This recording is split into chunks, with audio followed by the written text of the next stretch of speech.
শারদীয়া জানাচ্ছি সকলকে। সকলের দুর্গাপুজো ভীষণ ভালো কাটুক, সেটাই ঈশ্বরের কাছে কামনা করছি। আপনারা প্রত্যেকে যেন ভীষণ ভালো কাটান দুর্গাপূজা। আজকে যে বিষয় নিয়ে আলোচনা করব, যে দুর্গাপুজোয় এমন কিছু করণ ক্রিয়া এবং এমন কিছু দান যেগুলো আমাদের জীবনের চলার ক্ষেত্রে বাধা বিঘ্ন সমস্ত কিছু দূর করে দিতে পারে। এবছর কিন্তু মা আসছেন কিন্তু দোলাতে, অর্থাৎ মড়ক সৃষ্টি হবে। বিভিন্ন রোগ আপনারা আগেই কিন্তু, আমি দেখুন এই জলোচ্ছ্বাস হওয়ার আগেই বলেছিলাম এবছর প্রচুর জলোচ্ছ্বাস হবে এবং বহু জেলা কিন্তু দেখেন অলরেডি ডুবে গেছে। সেখান থেকে প্রবল রোগ শোক কিন্তু আমরা পাবো এবং মা কিন্তু যাবেনও কিন্তু ঘোড়ায়, অর্থাৎ ছত্রভঙ্গ। এই সময় রাজ্য রাজনীতি থেকে আরম্ভ করে সর্বস্তরে একটা বিশৃঙ্খলতা কিন্তু আমরা দেখতে পাবো, নানান অশান্তি কিন্তু আমরা দেখতে পাবো এই সময়। কাজেই মায়ের এই আগমন এবং গমন দুটোই কিন্তু এবছর খুব একটা শুভ হচ্ছে না, যার ফলে আমাদের এই দুর্গাপুজোর সময় প্রত্যেককে কিন্তু সাবধানে থাকতে হবে। কারণ মঙ্গলের অবস্থানও কিন্তু ভালো না। বহু প্যান্ডেলে দেখবেন আগুন লেগে যাবে, হয়তো হওয়া উচিত না, কিন্তু অসাবধানতায় এই ঘটনাগুলো কিন্তু ঘটবে। এবং তার পাশাপাশি বলে যাব যে এই সময় আমরা এই শরৎকালের আশ্বিন মাসে কিন্তু দুর্গা উৎসবে কিন্তু আমরা যতটা ভালো কর্ম করব ততটাই কিন্তু আমরা ভালো ফল বা পূর্ণ ফল কিন্তু আমরা পেতে পারি। কাজেই এই দুর্গাপুজোর সময় আমাদের ষষ্ঠী থেকে দশমী বিশেষভাবে যদি আমরা পালন করতে পারি, কিছু দান ধ্যান করতে পারি, তাহলে কিন্তু আমরা আমাদের জীবনে অনেকটাই সুখ শান্তি সমৃদ্ধি আনতে পারবো। প্রথমেই বলবো, ষষ্ঠীর দিন যাদের বাড়ির বাস্তুতে শান্তি নেই, ভীষণ রকম বাড়িতে অশান্তি, সব সময় সেই বাড়ির পাশ দিয়ে গেলেই দেখবেন গালি গালাজ মারামারি অশান্তি শুনতে পাচ্ছেন, তাদেরকে বলবো দেখবেন ষষ্ঠীর দিন বেল গাছের পুজো করা হয় বা দুর্গা মণ্ডপের পাশে বেল গাছ নিয়ে এসে পুঁতে দেওয়া হয়। পুরোহিত ঠাকুররা সেখানে কিন্তু পুজো করে পরের দিনের জন্য। সেই জায়গাতে যখন পুজো হয়ে যাবে সেই মাটি একটুখানি কিন্তু নিয়ে আসবেন, নিয়ে এসে আপনার বাড়ির মেন যে সদর দরজা, সর্বে বাস্তু মায়াং দেবাং সর্বে বাস্তু মায়াং জগৎ পৃথ্বীর দ্বারস্থ বিগ্রহে বাস্তুদেব নমস্তুতে, এই মন্ত্রে সেটা কিন্তু লাগিয়ে দেবেন। এবং কিছুটা গুড় আপনারা কিন্তু বিভিন্ন মানুষকে দান করবেন ষষ্ঠীর দিনে, দেখবেন এতে আপনাদের ভীষণ ভালো হবে।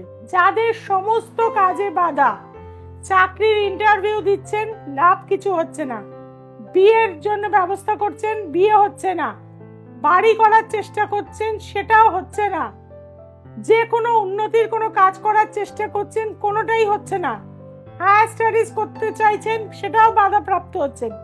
যাদের এত বাধা যদি আপনাদের জীবনে থাকে তাহলে আপনারা কি করবেন?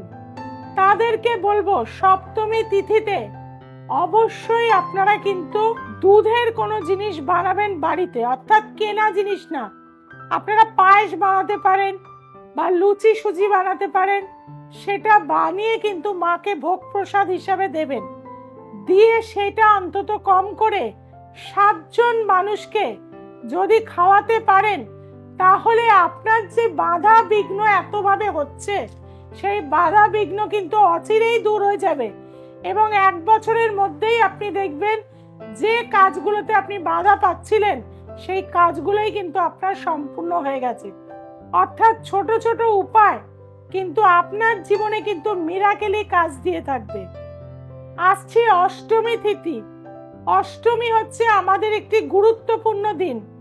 মহাগৌরীর কিন্তু পুজো আমরা করে থাকি অষ্টমী তিথিতে এবং অষ্টমী তিথিতে আমরা কি করব না, 8 জন সধবা মানুষকে আলতা সিঁদুর অবশ্যই পরাবো। মাকে তো অবশ্যই আলতা সিঁদুর শাড়ি পদ্মফুল দিয়ে পুজো দেবেন।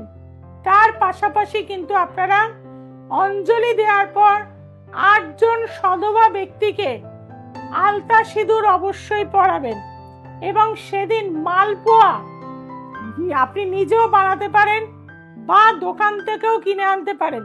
সেই মালপোয়া কিন্তু আপনার যে সামর্থ্য অনুযায়ী বিভিন্ন মানুষকে কিন্তু আপনি খাওয়ান, সেটা আপনার জন্য মঙ্গলদায়ক হবে। এবং আপনি যে কামনাতে কাজটা করতে চাইছেন তার জন্য বলবো একটি জায়ফল, একটি গোটা সুপারি এবং একটি গাঁঠ হলুদ, এই 3টে জিনিস লাল কাপড়ে, চেলি কাপড়ে বেঁধে নিয়ে বাড়ির নর্থ ইস্ট কর্নারে পুঁতে দেবেন। যদি আপনার বাড়িতে জায়গা থাকে তাহলে কিন্তু মাটিতে পুঁতবেন, আর যদি জায়গা না থাকে তাহলে বাড়িতে টবেতে উত্তর পূর্ব কর্নারে সেটা কিন্তু পুঁতে দিন। দেখবেন আপনার জীবনে যে কষ্ট, দুঃখ, যন্ত্রণাগুলো ছিল সবটাই মায়ের আশীর্বাদে দূর হয়ে যাবে। আসছি নবমী তিথি। নবমী তিথি কিন্তু আমাদের মেন পুজো, দেবী চণ্ডীর পুজো কিন্তু এই সময় করা হয়। দেবী চণ্ডী কিন্তু চণ্ড এবং মুণ্ডকে বধ করেছিলেন, তাই দেবীর এই চণ্ডী রূপটাকে আমরা কিন্তু চণ্ডিকা হিসাবে পুজো করে থাকি। এই সময় 108টা প্রদীপ জ্বালা হয়, 108টি পদ্মফুল মায়ের পায়ে পাদপদ্মে দেওয়া হয়। এবং তার পাশাপাশি এই সময় কিভাবে হয় না, সন্ধি পুজো, দুর্গা অষ্টমীর শেষের 24 মিনিট এবং নবমীর শুরুর প্রথম যে 24 মিনিট, সেই যোগসূত্রটাকে আমরা সন্ধি পুজো বলে থাকি। এই সন্ধি পুজোর সময় আপনি এক মনে একটা বড় মাটির প্রদীপে অন্তত 48 মিনিট আপনার যাতে প্রদীপটা ঘিয়ের প্রদীপ জ্বলে, সেই প্রদীপটা জেলে আপনি নিজের মনের কামনা করবেন। এবং একটি পদ্ম ফুল নেবেন, একটি আলতা পাতা নেবেন, তার মধ্যে অখণ্ড ধান বা অখণ্ড চাল দিয়ে রাখবেন 108টি, 28টি দুব্বা ত্রিশূল আকারে, এবং তার মধ্যে একটি হর্তুকি দিয়ে লাল সুতো দিয়ে আপনি 9 বারে বাঁধবেন এবং একটি গোটা ফল দিয়ে নিজের নাম গোত্র লিখে ভূজ্যপত্রে, মনের কামনা লিখে ভূজ্যপত্রে আপনি ঠাকুরমশাইকে বলবেন মায়ের পাদপদ্মে দিয়ে দিন। এবং দশমী যখন শেষ হয়ে যাবে তখন কিন্তু, যখন ঠাকুরমশাই যে 33 কোটি দেবতার উদ্দেশ্যে পুজো করেন, সেই ঘর যখন নাড়িয়ে দিয়ে দড়ি কেটে দিয়ে যাবেন, তখন সেই ফলটি আপনি কিন্তু দিয়ে দেবেন এবং পদ্মফুল সমেত যে অর্ঘ্যটি সেটা আপনার কাছে নিয়ে আসবেন।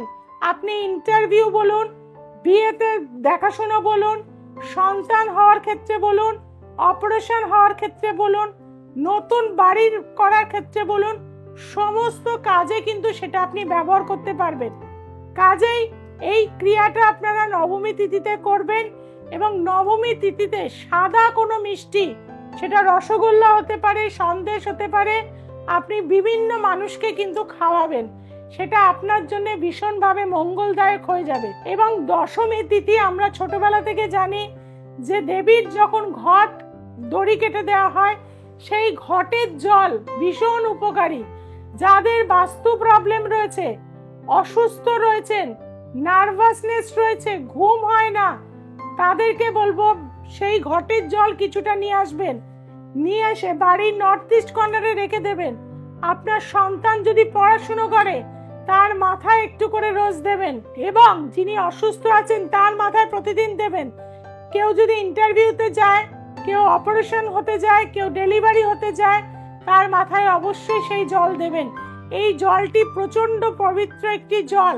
এটা যদি সঠিক নিয়মে আমরা কাজে লাগাতে পারি তাহলে মায়ের কৃপা কিন্তু আমাদের উপরে অবশ্যই বর্ষণ হবে। আর দুর্গাপুজোর এই দিনগুলোতে অবশ্যই আমরা এইভাবে সুন্দরভাবে কিন্তু দশমীর দিনে গজা বা বোঁদে আমরা যদি দুস্থ মানুষকে খাওয়াতে পারি বা ফল যদি কাউকে দিতে পারি, তাহলেও কিন্তু আমাদের জীবনে আমরা ফলপ্রাপ্তি অবশ্যই পাবো। দুর্গাপুজো এইভাবেই মঙ্গলময় ভাবে কাটান, বাড়ির পরিবারের সকলের সাথে কাটান। দিনের বেলা অন্তত এক বেলা অন্তত একসাথে সবাই ডিনার করুন বা লাঞ্চ করুন, এবং যেখানেই আপনি যান না কেন অবশ্যই কিন্তু নিরানন্দের মধ্যে যাবেন, অর্থাৎ অত্যাধিক হাই স্পিডে গাড়ি চালাবেন না, নেশা করবেন না এবং অযথা কোনো ঝগড়া বিতণ্ডার মধ্যে কিন্তু পড়বেন না। এই নিয়মগুলো যদি আপনি পালন করতে পারেন তাহলে মায়ের আশীর্বাদ, মায়ের কৃপা আপনার জীবনের ক্ষেত্রে কিন্তু অবশ্যই পড়বে। কেমন লাগছে আমার অনুষ্ঠান? নিশ্চয়ই ভালো লাগছে। আরো কিন্তু আপনাদের জন্য এপিসোড রয়েছে। পরপর আমার অনুষ্ঠানগুলোকে ফলো রাখুন, দেখবেন যে যা যা আমি বলে যাব সেইগুলো যদি আপনারা করতে পারেন আপনারা ভীষণ ভালোভাবে সারাটা বছর কাটাতে পারবেন। কারণ দুর্গা আশ্বিন মাসের এই দুর্গা পুজো বছরে আমরা একবারই পাই, ষষ্ঠী থেকে দশমী। এই নিয়মেই কিন্তু কাটান, দেখবেন খুব ভালো থাকবেন। সবাইকে বলবো দ্য এসেন্স অফ অ্যাস্ট্রোলজি আপনারা দেখছেন, সাবস্ক্রাইব করতে ভুলে যাচ্ছেন। এখনই এই মুহূর্তে সাবস্ক্রাইব করে ফেলুন, যে বেল আইকনটি রয়েছে তাকে প্রেস করে দিন এবং আপনার বন্ধু বান্ধব আত্মীয় স্বজনের কাছে ছড়িয়ে দিন।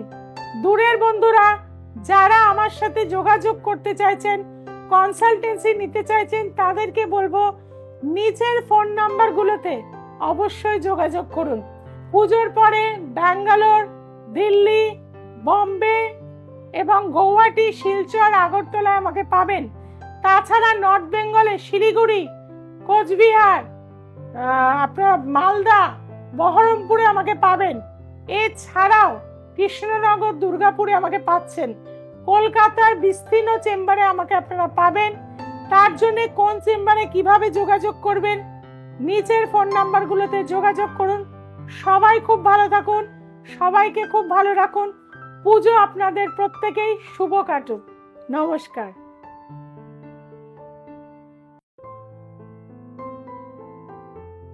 নাম গোবিন্দ সেনাপতি। আমি বেহালা শর্ষুনাথ ডায়মন্ড সিটিতে থাকি। আমার এই দিদির সঙ্গে দীর্ঘ বেশ কয়েক বছর আমার সঙ্গে আলাপ এবং অত্যন্ত সুনামের সঙ্গে উনি কাজ করেন এবং আমার আগামী দিনের ভবিষ্যতের জন্য আমার দুটো মেয়ে রয়েছে, বড় মেয়ে রয়েছে, একটি ছোট মেয়ে রয়েছে। তাদের ভালো এবং তাদের শ্রীবৃদ্ধি দিদির হাত ডেফিনেটলি রয়েছে। উনি যেটা বলেন বাস্তবায়িত হয়। আমি এটাও বলতে চাই, আগামী দিনে যদি কোনো পারিবারিক, অর্থনৈতিক বা সামাজিক কোনো সমস্যা থাকে আপনারা অবশ্যই যোগাযোগ করবেন বৈশালীদির সঙ্গে। ডেফিনেটলি আপনারা উপকৃত হবেন। আমি যেমন পেয়েছি আগামী দিনে আপনারাও পাবেন, কারণ তাদের সমস্ত অসুবিধাগুলো কিভাবে ওভারকাম করে সামনে জীবনে এগিয়ে যেতে পারবেন আপনারাই বুঝতে পারবেন ফল পেলে। অবশ্যই ওনার সঙ্গে যোগাযোগ করুন, ওনার সঙ্গে থাকুন।